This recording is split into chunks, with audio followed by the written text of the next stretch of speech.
আলহামদুলিল্লাহ রবিল আলমিন আকিবাতুল মুত্তাকিন সালাতু ওয়াসসালামু আলা হাবিবিল করিম ওয়া আলা আলিহি ওয়া আসহাবিহি আজমাইন। সুপ্রিয় দর্শক শ্রোতা, আসসালামু আলাইকুম ওয়া রাহমাতুল্লাহি ওয়া বারাকাতুহু। আশা করি ভালো আছেন। আল্লাহর ফজলে করমে আল্লাহ ভালোই রেখেছেন, আলহামদুলিল্লাহ। কারণ সর্বাবস্থায় আলহামদুলিল্লাহ বলতে হয়। ধৈর্য এবং নামাজের মাধ্যমে আল্লাহ সাহায্য চাচ্ছি আমরা, যেভাবে আল্লাহ শিখিয়ে দিয়েছেন, ওয়াস্তাঈনু বিস-সাবরি ওয়াস-সালাহ, তোমরা ধৈর্য এবং নামাজের মাধ্যমে আল্লাহ সাহায্য চাও। আমরা সবসময় আল্লাহ এবং রসুলকে ধরে বসে আছি, এনার সে চৌকাট আমরা ছাড়ব না। হায়াত মত যেটাই হোক, পাক নামে ভরসা করে দিয়েছি সাঁতার, পার করো ডুবাই আমারও মহিমা তোমার। আল্লাহ, তুমিই আমাদেরকে সৃষ্টি করেছো, তুমি পৃথিবী দেখিয়েছো, তুমি আমাদেরকে এ পর্যন্ত এনেছো, তুমি আমাদেরকে ডুবালে ডুবে যাব আর বাঁচাইয়া দিলে বেঁচে যাব।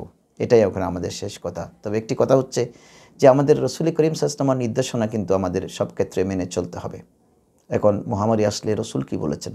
আজ থেকে 1400 বছর আগেই কিন্তু এ জাতীয় মহামারী যে আমাদের কাছে আসবে, সেটা রসুল, যিনি গায়েবের খবর দেনেওয়ালা, যিনি আমাদেরকে যিনি নবী হিসেবে এসেছেন। নবী শব্দের এক শাব্দিক অর্থ হচ্ছে যিনি অদৃশ্যের খবর দেন। এই জন্য কোরআনে অসংখ্য জায়গায় রসুল বলেছেন, আল্লাহ বলেছেন ইয়া আইয়ুহান নবিয়্যু, ইয়া আইয়ুহান নবী বলে আয়াতে কারিমা নাজিল করেছেন। অর্থাৎ অদৃশ্যের খবর দেনেওয়ালা নবী, আমার নবীকে অদৃশ্যের খবরদাতা বলেছেন। রসুল জানতেন 1500 বছর পরে আমাদের জন্য করুণা আসবে। এজন্য রসুল আমাদেরকে হাদিসে পাকে কী ইশারা করেছেন?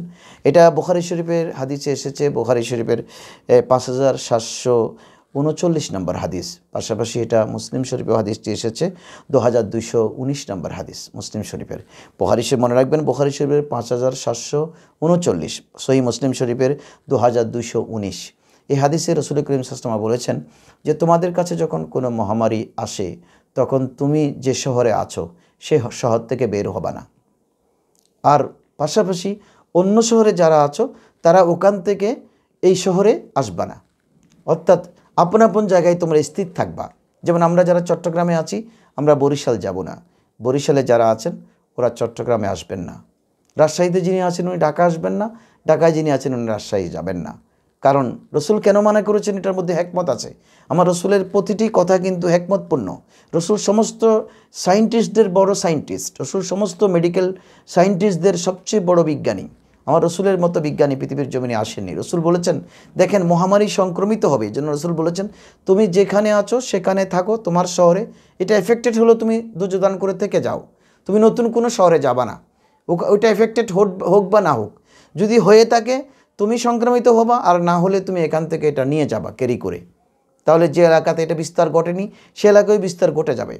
আবার পাশাপাশি ওই এলাকায় যিনি আছেন তিনি চট্টগ্রামে আসলেন, চট্টগ্রাম কিন্তু উপদ্রুত এলাকা, বা ঢাকা উপদ্রুত এলাকা, আপনি আসলেন সংক্রমিত হলেন, নিজের বিপদ ডেকে নিলেন।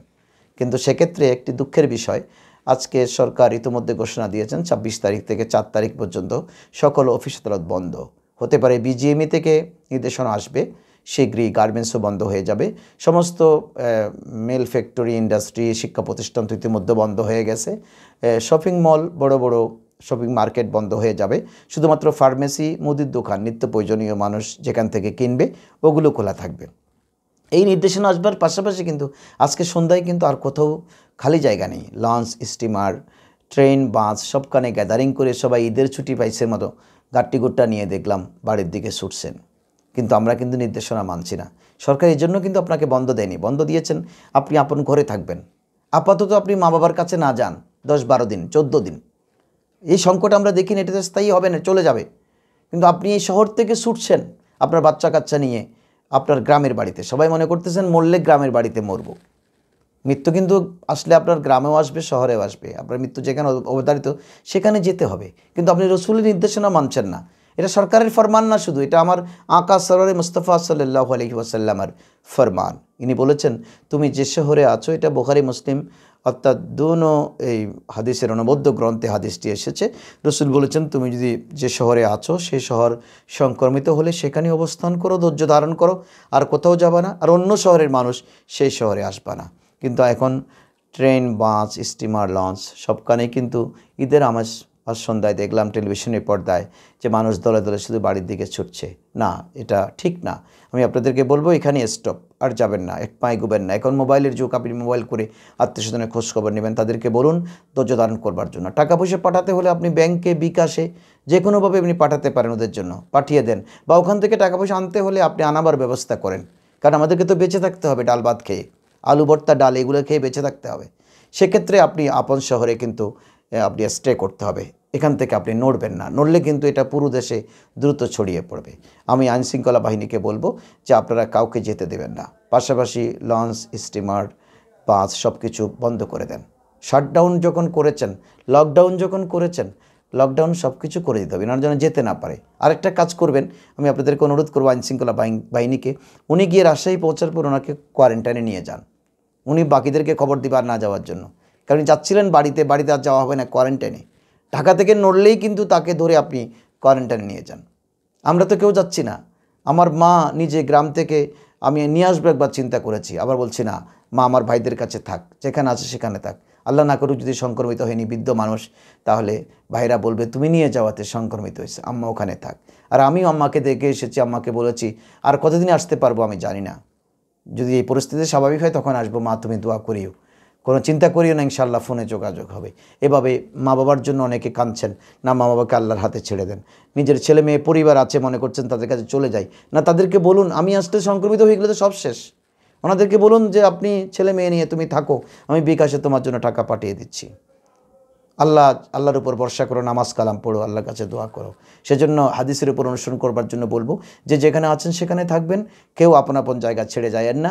নতুন জায়গায় কোনো আত্মীয় স্বজন, সব আত্মীয় স্বজনকে এখন মানা করে দেন যে আমাদের বাড়িতে আত্মীয় স্বজন আসা বন্ধ। কোনো খানা মেজবানি, কোনো জিয়াফত, কোনো বিয়ে শাদি সব বন্ধ। এখন কিছু করার দরকার নেই। এখন শুধু মানবতাকে বাঁচান। মানবতা বেঁচে থাকলে ইনশাল্লাহ এইসব কিছু আমরা করতে পারবো। মেজবান, বিয়ে সব করবার সময় আছে, পুরো বৎসর জুড়ে আমরা করতে পারবো, কোনো অসুবিধা নেই। বেড়াতেও যেতে পারবো, ছুটি নিয়ে যেতে পারবেন আপনি। সপ্তাহে 1-2 দিন ছুটি পাবেন, তখনও যেতে পারবেন ইনশাআল্লাহ। সামনে ঈদ আসছে, সেই ছুটিতে যেতে পারবেন।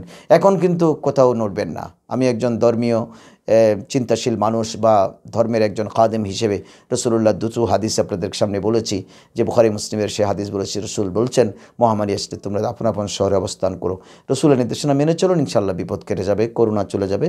আল্লাহর করুণা, আল্লাহর দয়া, আল্লাহর রহমত হবে, আল্লাহরই দয়া আমাদের পাতেও হবে। আল্লাহ আমাদেরকে বাঁচিয়ে রাখুক, ভালো রাখুক, যারা যেখানে আছেন সেখানে থাকুক। বাংলাদেশের মানুষ আরও 1000 বছর বেঁচে থাক, বিশ্বের মানুষ 1000 বছর বেঁচে থাক। আমরা মানবতার জন্য বেঁচে থাকবো, মানুষ মানুষের জন্য বেঁচে থাকবো। আল্লাহ আমাদেরকে বাঁচানেওয়ালা, আল্লাহ আমাদেরকে তরানোওয়ালা। নবী হচ্ছেন আমাদের ওসিলা। আল্লাহ আমাদের সকলকে কবুল করুক। আউলিয়া ইকরামের ওসিলায়, প্যারা নবীর ওসিলায় আমাদেরকে দীর্ঘ হায়াত দিক। আসসালামু আলাইকুম রহমতুল্লাহি ওয়া বারাকাতুহু।